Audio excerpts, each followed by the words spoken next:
Hello दोस्तों, नमस्कार। Charul Hindi academy में आप सबका मोस्ट वेलकम।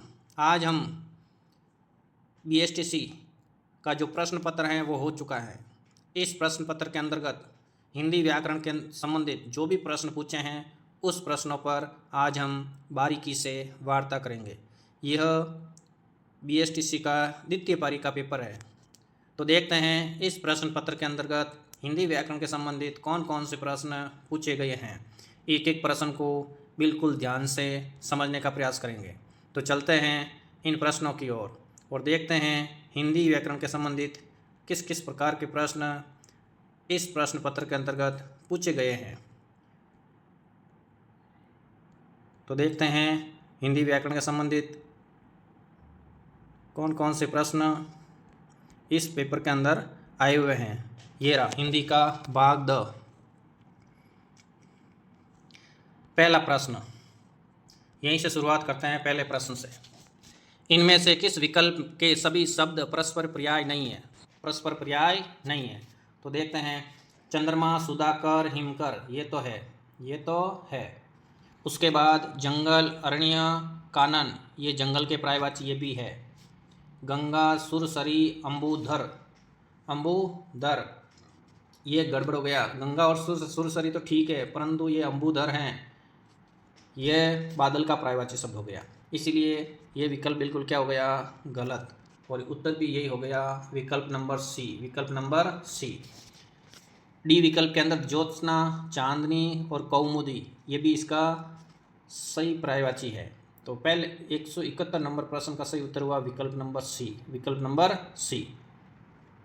अब चलते हैं प्रश्न नंबर 172। रात, दिन रात किस प्रकार का युग्म है? भाई उल्टा विपरीतार्थी है, विलोम शब्द है। दिन के सामने रात दे रखा है तो समानार्थी है नहीं, विपरीतार्थक है, पुनरुक्ति नहीं है, समास भी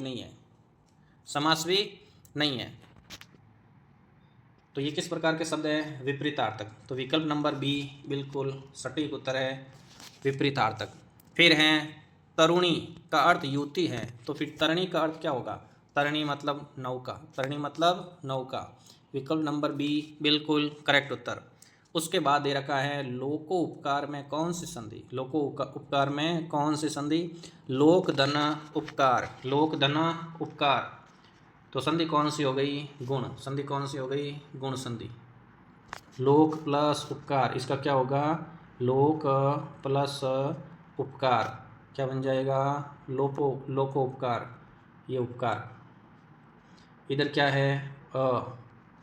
इधर क्या है? ओ, दोनों मिलकर क्या बनेगा? ओ। तो ये किस संधि का नियम हो गया? गुण संधि का। तो 174 के अंदर विकल्प नंबर 1 बिल्कुल करेक्ट है। अब हम चलते हैं 175 के अंतर्गत देखते हैं कौन सा विकल्प सही है। हाथ पांव फूलना, अचानक कोई वस्तु देख लेते हैं भयानक तो व्यक्ति के क्या फूल जाते हैं? हाथ पांव फूल जाते हैं। इसका मतलब घबरा जाना। विकल्प बी बिल्कुल सही उत्तर है।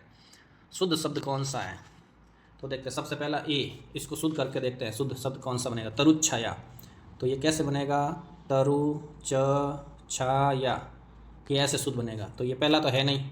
फिर दूसरा है उत्श्रृंखल, क्या है? उत्श्रृंखल, तो इसमें भी कैसे शुद्ध आएगा? उ आधा च या छ और ये बिंदी और ये खल, उत्श्रृंखल। तो ये भी इसके अंदर आधा च आएगा, ये भी इसका उत्तर है नहीं। फिर है निरवलंब, र प्लस अवलंब, अवलंब, निरवलंब। तो सब बनेगा निरवलंब,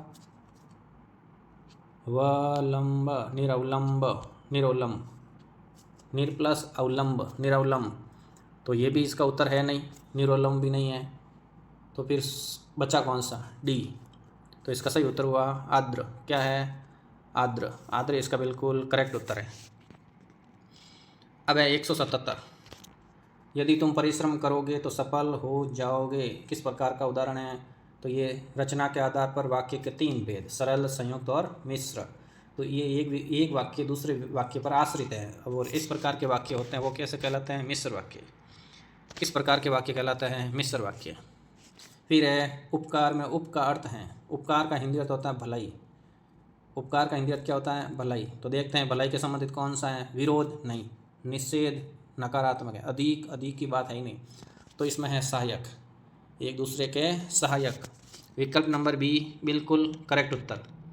फिर पूछा है शुद्ध शब्द है 179 शुद्ध शब्द। ऐतिहासिक, ऐतिहासिक तो इक प्रत्यय लगने से आदि वृद्धि हो जाएगी, ऐतिहासिक ऐसे होगा, ऐतिहासिक ऐसे होगा, तो ये भी गड़बड़ हो गया, एक विकल्प नहीं हो सकता। फिर है हितैषी, हितैषी में क्या आता है? डबल त, डबल ए की मात्रा आएगी, हितैषी, हित धन ऐसी, हितैषी, यह हितैषी। फिर है औद्योगिक, औद्योगिक बिल्कुल करेक्ट उत्तर है, औद्योगिक इसका बिल्कुल करेक्ट उत्तर है। और अंत में लिखा हुआ है ऐच्छिक, ऐच्छिक कैसे लिखते हैं?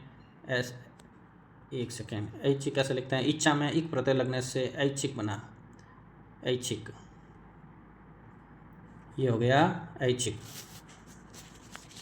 तो 179 का सही उत्तर हुआ विकल्प नंबर सी, विकल्प नंबर सी।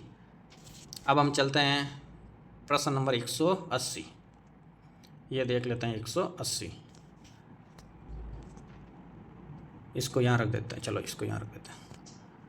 180 इनमें से अशुद्ध शब्द कौन सा है? फिर से आया अशुद्ध शब्द। देखो संग्रहित, ये बिल्कुल शुद्ध है, ये संग्रहित बिल्कुल शुद्ध है। तत् प्लस उपरांत, तदुपरांत, ये भी शुद्ध है। मृदंग, ये भी शुद्ध है। पुनर्जनन, ये ऊपर वाला आधा र कहाँ आएगा? ज पर, ये आधा र ऊपर, पुनर्जन्म, ये इस प्रकार से होगा, पुनर्जन्म, क्या होगा? पुनर्जन्म, ये पुनर्जन्म। तो अशुद्ध हो गया विकल्प नंबर सी, अशुद्ध शब्द कौन सा हुआ? विकल्प नंबर सी। अब हम चलते हैं 181 की ओर, सुमेलित करना है। तो इसमें देखो विद्यालय दे रखा है, उसके सामने यण संधि, राजपुत्र तत्पुरुष समास, माता पिता द्वंद्व और अति उत्साह स्वर संधि। चलो देखो, तो सबसे पहले अति उत्साह, अति धन उत्साह, यण संधि, इसको मिला देते हैं, एक सेकेंड, मिलान वाला है, इसको मिलान करते हैं, ये रहा अति उत्साह यण संधि। उसके बाद में क्या है? राजा का पुरुष समन तत्पुरुष, राजपुत्र राजा का पुरुष समन तत्पुरुष, माता और पिता द्वंद्व समास, और विद्यालय, विद्या प्लस आलय दीर्घ स्वर संधि, दीर्घ स्वर संधि। तो भाई सबसे पहले एक में 4 द है, एक में द, 2 में ब, एक में द, 2 में ब, 3 में स और 4 में अ। विकल्प नंबर 1 इसका बिल्कुल सही उत्तर है, विकल्प नंबर 1 इसका बिल्कुल सही उत्तर है। ये रहा विकल्प नंबर 1 इसका बिल्कुल सही उत्तर। ये पेपर इतनी अच्छा है, क्या बात है। विकल्प नंबर 1 इसका बिल्कुल करेक्ट उत्तर है। अब हम चलते हैं 182 की ओर। 182 में क्या बता रखा है? किस शब्द में इष्ट प्रत्यय नहीं है? देखो गरिष्ठ, गुरुधन, इष्ट, गरिष्ठ, इसमें तो है। घनिष्ठ, इसमें भी इष्ट प्रत्यय है। धर्म प्लस निष्ठा, धर्मनिष्ठा, कनिष्ठ, कनिष्ठ में भी है। तो धर्मनिष्ठ को समझते हैं। देखो धर्म, ये धर्म प्लस निष्ठा, निष्ठा, ये तो हो गया धर्मनिष्ठ, धर्म प्लस निष्ठा। अब निष्ठा हम देखना चाहते हैं, इष्ट प्रत्यय है नहीं है, तो निष्ठा का होगा निधनिस्था, निधन व्यंजन संधि, निधनिस्था व्यंजन संधि। तो यहाँ पर इष्ट प्रत्यय नहीं है, इष्ट प्रत्यय नहीं है, तो उत्तर कौन सा हुआ? धर्मनिष्ठ। उत्तर कौन सा हुआ? धर्मनिष्ठ। अब हम चलते हैं 183, अब हम चलते हैं 183।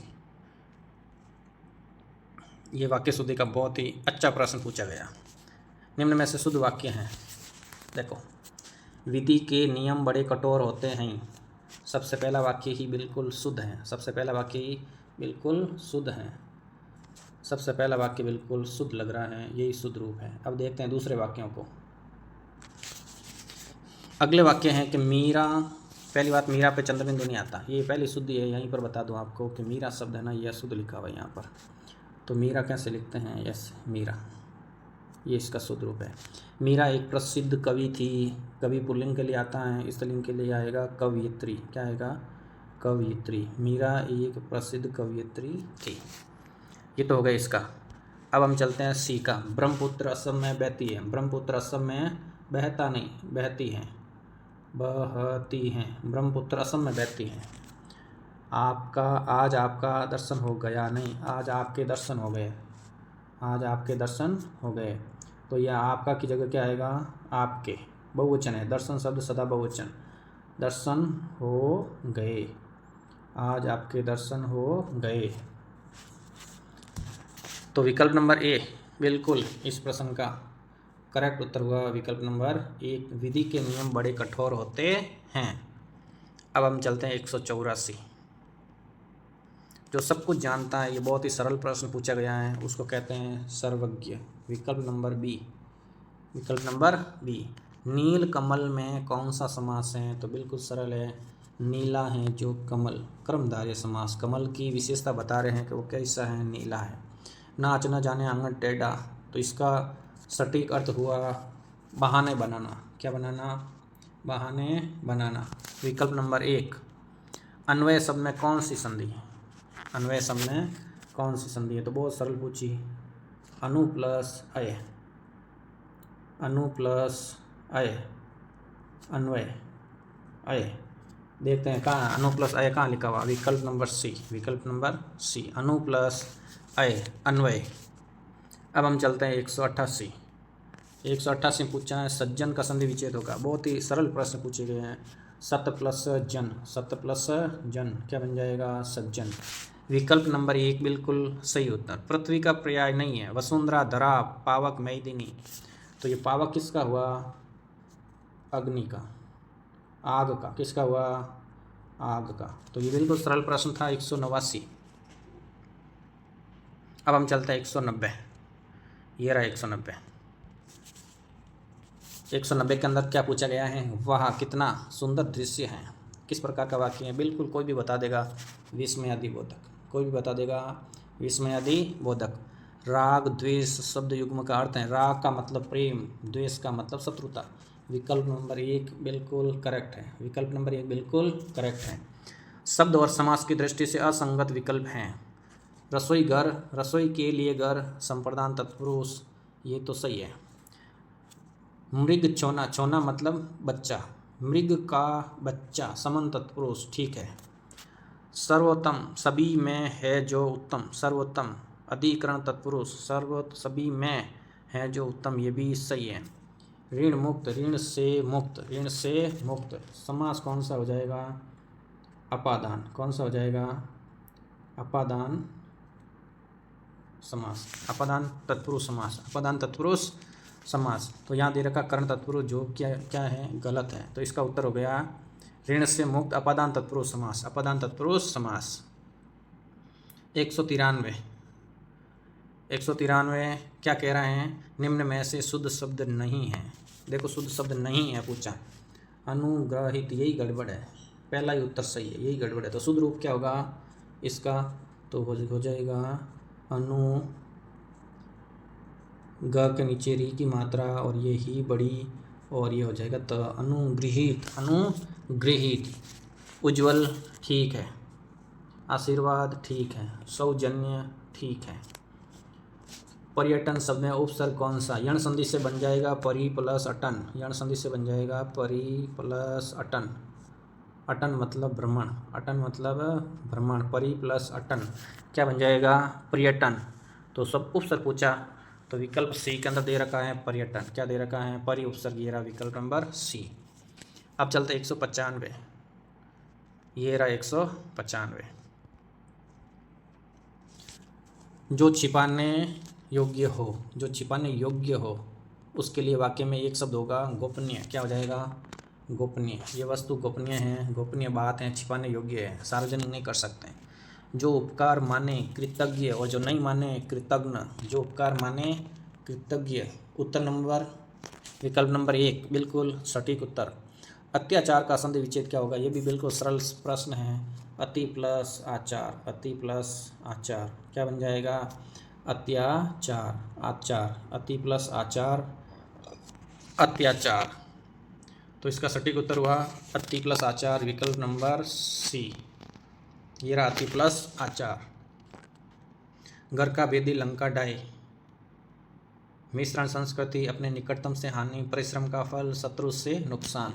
तो इसका सही उत्तर हुआ अपने निकटतम से हानि। निकटतम से हानि 198 का विकल्प नंबर बी बिल्कुल करेक्ट उत्तर है।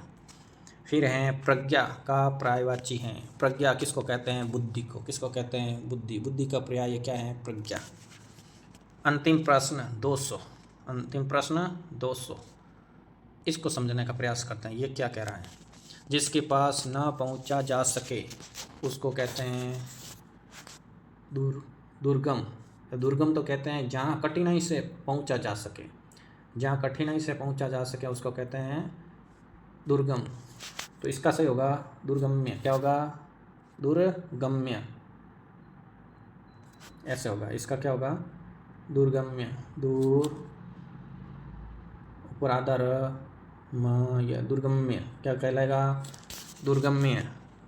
जिसके पास न पहुंचा जा सके, दुर्गम्य। जो कहा ना गया हो, अकथित। ये बिल्कुल सही है। जिसका ज्ञान इंद्रियों द्वारा ना हो, अगोचर। ठीक है। जो सबके आगे रहता हुआ अग्रणी। ये भी ठीक है। तो विकल्प नंबर 1 इसका बिल्कुल करेक्ट उत्तर हुआ। तो दोस्तों आज के ये प्रश्न हो गए पूरे। हमने 2 व्याख्यान के माध्यम से BSTC के दोनों प्रश्नों के हिंदी व्याकरण के जो प्रश्न पूछे गए हैं उनको तल्लीनता से एक एक प्रश्नों को समझने का प्रयास किए। आशा करते हैं कि जो भी भर्ती परीक्षा होगी और उसमें हिंदी व्याकरण के संबंधित प्रश्न पूछे जाएंगे तो ज़रूर इस प्लेटफॉर्म पर आपको इसी प्रकार से एक एक प्रश्न को तल्लीनता से समझाने का प्रयास किया जाएंगे। तो चलो दोस्तों बने रहिए चारुल हिंदी एकेडमी के साथ। Thank you so much.